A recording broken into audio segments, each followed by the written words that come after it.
Hello and welcome back to the Gaming 5. Now this is a bit of a special episode of In the News, and I haven't done this for probably over a year. So today I'm going to focus on two news topics.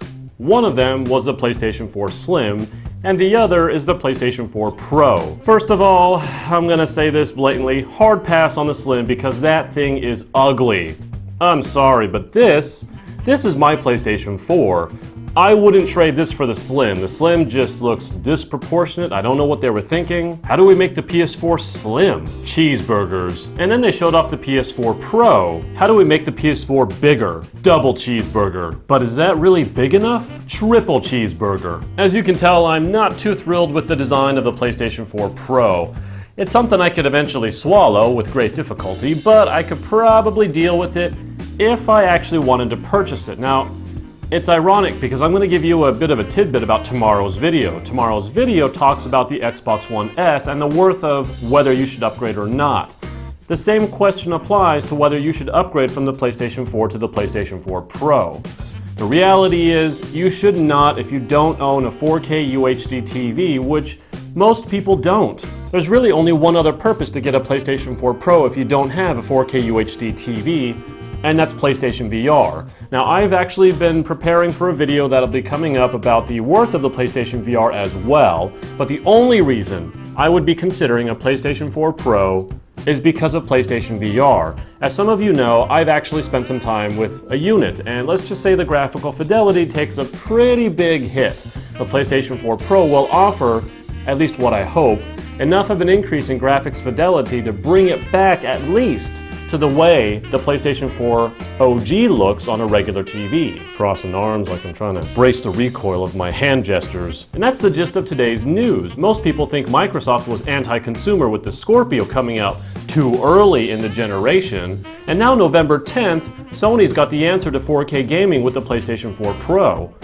If I don't see those people claiming anti-consumer against Sony, I think it's pretty obvious which brand they're loyal to. Anyway, I personally don't care about the whole anti-consumer aspect because nobody's actually forcing you to buy it. Anti-consumer would be screwing over a consumer for spending their money, and neither company is actually doing that. They're just giving you the option. If you have the money, buy it. If you don't, you don't. Now, to wrap up is the real contention of moving to a mid-upgrade system. The frame rates and graphical upgrades are great, but a lot of people are crying foul about the fact that with increased frame rates, they might have an unfair advantage in online gaming. Now, apparently I can't find it, but it's been officially stated that the online frame rates will stay the same. What is the point of that? Us PC gamers have been dealing with various configurations and different frame rates all playing the same game without a problem online. Now I'm gonna buy a PlayStation 4 Pro, get a higher frame rate, but have it capped in online multiplayer because somebody wants to claim that it's giving me an advantage?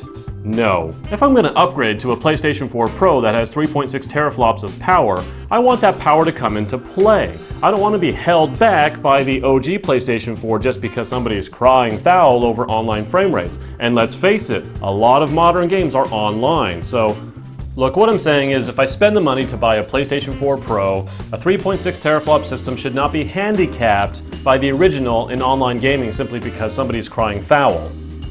And if you think I'm some sort of Microsoft fanboy, well, tomorrow's video will pretty much prove you wrong.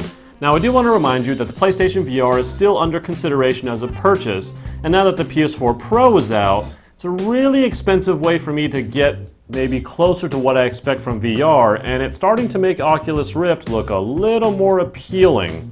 And truth be told, the video coming up that I have on PlayStation VR brings that value up. That's it for today. I'll see you next time on the Gaming 5. And possibly more of these in the news little snippets. Oh yeah, I totally forgot to mention that the PlayStation 4 Pro doesn't actually support 4K UHD Blu-ray. Ouch!